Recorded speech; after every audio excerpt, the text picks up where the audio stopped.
గుంజన్పూర్ గ్రామంలో రవికి ఒక సలూన్ ఉంది. రవి చాలా తెలివైనవాడు. తను అందర్నీ తన మాటల్లో ఇరికించి వాళ్ల కటింగ్కి చాలా ఎక్కువ డబ్బు తీసుకునేవాడు. అందరూ తన తీయతీయని మాటలకి పడిపోతూ ఉండేవాళ్లు. ఒకరోజు రవి తన ఒక కస్టమర్కి కటింగ్ చేస్తూ ఉంటాడు. అప్పుడే ఊర్లో ఉండే ఒక అమ్మాయి నిషా అటువైపు నుండి వెళ్తుంది. అప్పుడు తను రవి అందరినీ ఆ విధంగా మోసం చేయడం చూస్తుంది. తనిలా ఆలోచిస్తుంది. ఈ రవి నిజంగా చాలా చెడ్డవాడు. ఇతను అందర్నీ బాగా మోసం చేస్తున్నాడు. ఇతనికి ఎలాగైనా బుద్ధి చెప్పాలి, లేకపోతే అందర్నీ ఇలాగే దోచుకుంటూ ఉంటాడు. రవి గురించి ఆలోచిస్తూ నిషా ఇంటికి చేరుకుంటుంది. నిషా కుటుంబంలో తను తన తండ్రి మాత్రమే ఉంటారు. నిషా ఎప్పుడైతే ఇంటి లోపలికి వెళ్తుందో నిషా తండ్రి సుదేశ్ నిషాని చూసి ఇలా అడుగుతారు. ఏమైందమ్మా, ఎందుకంత కంగారుగా ఉన్నావు? అంతా బాగానే ఉంది కదా? అంతా బానే ఉంది నాన్నా, అదేమీ లేదు. నేనేదో ఆలోచిస్తున్నానంతే. ఏం ఆలోచిస్తున్నావు చెప్పు. నేనిక్కడ మన ఊళ్ళో ఒక సెలూన్ పెడితే ఎలా ఉంటుందా అని. కానీ నిషా, ఈ ఊర్లో రవి సెలూన్ ఉందిగా, పైగా అది చాలా పాతది. గ్రామస్తులందరూ అతని దగ్గరికి వెళ్తుంటారు కదా. అవును నాన్నా, నాకు కూడా తెలుసు. కానీ అతను చాలా పెద్ద మోసగాడు. అందరి దగ్గర డబ్బులు దోచేస్తూ ఉన్నాడు. నాకోసం కాదు, నేనతనికి బుద్ధి చెప్పాలి. కానీ నిషా, అతను ఎప్పటినుంచో ఉన్నాడు. గ్రామస్తులకు అతని మీద నమ్మకం కూడా ఉంది కదా. ఎప్పటినుండో ఉన్నాడు, కానీ నాలాగా టాలెంటెడ్ కాదు కదా. అతని కటింగ్ లో ఎటువంటి ప్రత్యేకత లేదు. నువ్వు చెప్పిందైతే నిజమే. కానీ నువ్విప్పుడు ఏం చేస్తావు? ఇప్పుడు నేను సొంతంగా సెలూన్ పెడతాను. Unique classic hair salon. మరి ఆ సెలూన్ కోసం చోటు? దానికోసం నేను ఏర్పాటు చేస్తాను నాన్న. మీరు కంగారు పడకండి. మీరు సెలూన్ ని ఓపెన్ చేయడానికి ఏర్పాట్లు చేయండి అంతే. సరే, అలాగేనమ్మా. మరుసటి రోజు నిషా తయారయ్యి ఉదయాన్నే గ్రామంలో ఉండే గజ్జుబాబాయ్ ఇంటికి వెళ్తుంది.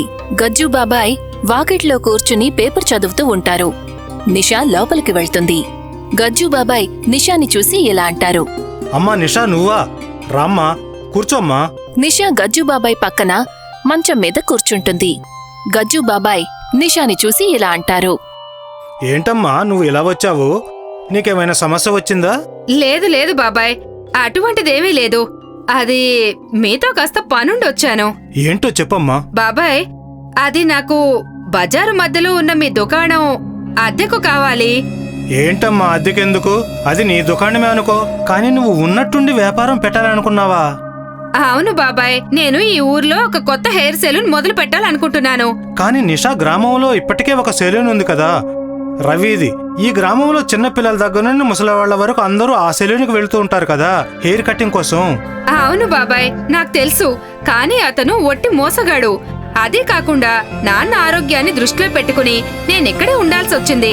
నేను హెయిర్ కటింగ్ లో స్పెషలిస్ట్ ని కదా, అందుకని నేను ఆ పని చేయాలనుకుంటున్నాను. సరేనమ్మా, నీకు ఎలా కావాలంటే అలా చెయ్యి. గజ్జుబాబాయ్ ఇంట్లోపలికి వెళ్లి దుకాణం తాళాలు తీసుకొచ్చిస్తాడు. అతను నిషాకి దుకాణం తాళాలు ఇస్తూ ఇలా అంటాడు. ఇదిగోనమ్మా, తీసుకో. ఇవాల్టి నుండి ఈ దుకాణం నీదే. కొన్ని రోజుల్లో నిషా హెయిర్ సెలూన్ మొదలు పెడుతుంది. కాని తన సెలూన్కి ఎవ్వరూ రావడం లేదు. నిషా చాలా దిగులుగా కూర్చుంటుంది. తను ఒక మూలన కూర్చుంటుంది. అప్పుడే తన బుర్రలోకి ఒక ఐడియా వస్తుంది. నేను ముందు కొంతమందికి ఫ్రీగా కటింగ్ చేసి మార్కెటింగ్ చేస్తాను. దానివల్ల నా సెలూన్ కి ప్రచారం జరుగుతుంది. తను ఫ్రీగా హెయిర్ కటింగ్ మొదలు పెడుతుంది. కొద్ది రోజుల్లోనే తన సలూన్ కి జనాలు రావడం మొదలు పెడతారు. నిషా గ్రామంలోని అబ్బాయిలకి అలాగే పెద్దవాళ్లకి వాళ్లకి నచ్చిన హెయిర్ కటింగ్ చేస్తుంది. దానివల్ల అందరూ తన కటింగ్ వల్ల చాలా ప్రభావితమవుతారు. రవి దుకాణానికి వెళ్లడం మానేస్తారు. దానివల్ల రవికి చాలా కోపం వస్తుంది. ఒకరోజు తను నిషా దగ్గరికి వెళ్లి ఇలా అంటాడు. ఆడపిల్లవయ్యుండి హెయిర్ సెలూన్ తెచ్చావా? నా కస్టమర్లందర్నీ లాగేసుకున్నావు. మర్యాదగా ఈ సెలూన్ మూసేయి. వెళ్ళి ఏదైనా పని చూసుకోబో. రవి మాటలు విని సలూన్లో ఉన్న వాళ్లందరూ లేచి బయటికి వస్తారు. నిషా రవి మాట విన్నాక రవిని లాగిపెట్టి చెంపదెబ్బ కొడుతుంది.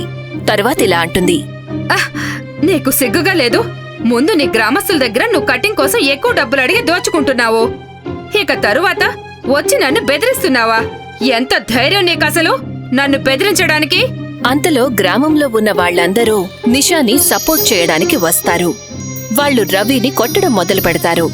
గ్రామస్తుల దెబ్బల నుండి తప్పించుకుని రవి పారిపోతాడు.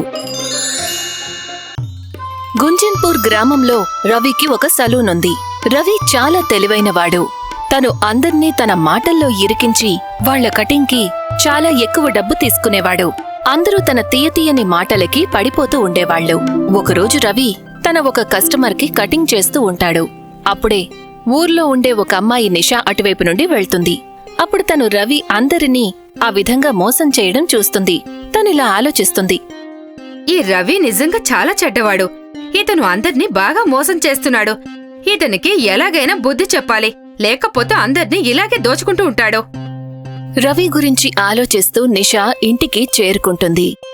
నిషా కుటుంబంలో తను తన తండ్రి మాత్రమే ఉంటారు. నిషా ఎప్పుడైతే ఇంటి లోపలికి వెళ్తుందో నిషా తండ్రి సుదేశ్ నిషాని చూసి ఇలా అడుగుతారు. ఏమైందమ్మా, ఎందుకంత కంగారుగా ఉన్నావు? అంతా బాగానే ఉంది కదా?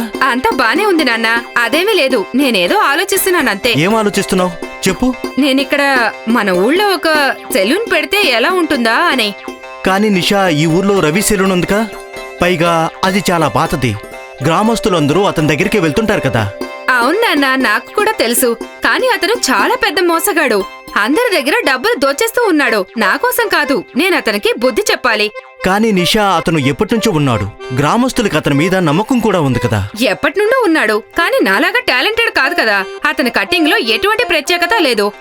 నువ్వు చెప్పిందైతే నిజమే. కానీ నువ్విప్పుడు ఏం చేస్తావు? ఇప్పుడు నేను సొంతంగా సెలూన్ పెడతాను. Unique classic hair salon. మరి ఆ సెలూన్ కోసం చోటు? దానికోసం నేను ఏర్పాటు చేస్తాను నాన్న. మీరు కంగారు పడకండి. మీరు సెలూన్ ని ఓపెన్ చేయడానికి ఏర్పాట్లు చేయండి అంతే. సరే, అలాగేనమ్మా. మరుసటి రోజు నిషా తయారయ్యి ఉదయాన్నే గ్రామంలో ఉండే గజ్జుబాబాయ్ ఇంటికి వెళ్తుంది. గజ్జుబాబాయ్ వాకిట్లో కూర్చుని పేపర్ చదువుతూ ఉంటారు. నిషా లోపలికి వెళ్తుంది. గజ్జుబాబాయ్ నిషాని చూసి ఇలా అంటారు. అమ్మా నిషా, నువ్వా? రామ్మా, కూర్చోమ్మా. నిషా గజ్జుబాబాయ్ పక్కన మంచం మీద కూర్చుంటుంది. గజ్జుబాబాయ్ నిషాని చూసి ఇలా అంటారు. ఏంటమ్మా నువ్వు ఇలా వచ్చావు? నీకేమైనా సమస్య వచ్చిందా? లేదు లేదు బాబాయ్, అటువంటిదేమీ లేదు. అది మీతో కాస్త పనుండొచ్చాను. ఏంటో చెప్పమ్మా. బాబాయ్, అది నాకు బజారు మధ్యలో ఉన్న మీ దుకాణం అద్దెకు కావాలి. ఏంటమ్మా అద్దెకెందుకు? అది నీ దుకాణమే అనుకో. కానీ నువ్వు ఉన్నట్టుండి వ్యాపారం పెట్టాలనుకున్నావా? అవును బాబాయ్, నేను ఈ ఊర్లో ఒక కొత్త హెయిర్ సెలూన్ మొదలు పెట్టాలనుకుంటున్నాను. కానీ నిషా, గ్రామంలో ఇప్పటికే ఒక సెలూన్ ఉంది కదా, రవిది. ఈ గ్రామంలో చిన్న పిల్లల దగ్గర నుండి ముసలివాళ్ల వరకు అందరూ ఆ సెలూన్కి వెళ్తూ ఉంటారు కదా, హెయిర్ కటింగ్ కోసం. అవును బాబాయ్, నాకు తెలుసు. కానీ అతను ఒట్టి మోసగాడు. అదే కాకుండా నాన్న ఆరోగ్యాన్ని దృష్టిలో పెట్టుకుని నేనిక్కడే ఉండాల్సి వచ్చింది. నేను హెయిర్ కటింగ్ లో స్పెషలిస్ట్ ని కదా, అందుకని నేను ఆ పని చేయాలనుకుంటున్నాను. సరేనమ్మా, నీకు ఎలా కావాలంటే అలా చెయ్యి. గజ్జుబాబాయ్ ఇంట్లోపలికి వెళ్లి దుకాణం తాళాలు తీసుకొచ్చిస్తాడు. అతను నిషాకి దుకాణం తాళాలు ఇస్తూ ఇలా అంటాడు. ఇదిగోనమ్మా, తీసుకో. ఇవాటి నుండి ఈ దుకాణం నీదే. కొన్ని రోజుల్లో నిషా హెయిర్ సెలూన్ మొదలు పెడుతుంది. కాని తన సెలూన్కి ఎవ్వరూ రావడం లేదు.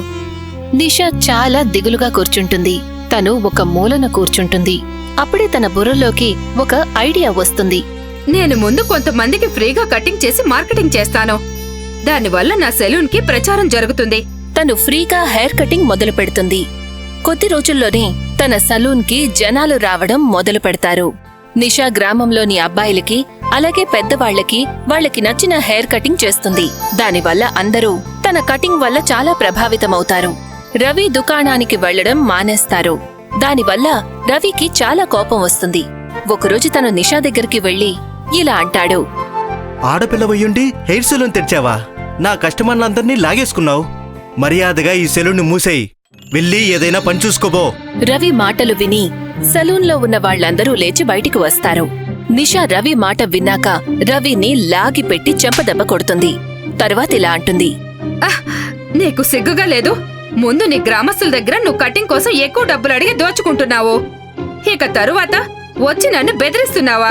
ఎంత ధైర్యం నీకసలు నన్ను బెదిరించడానికి?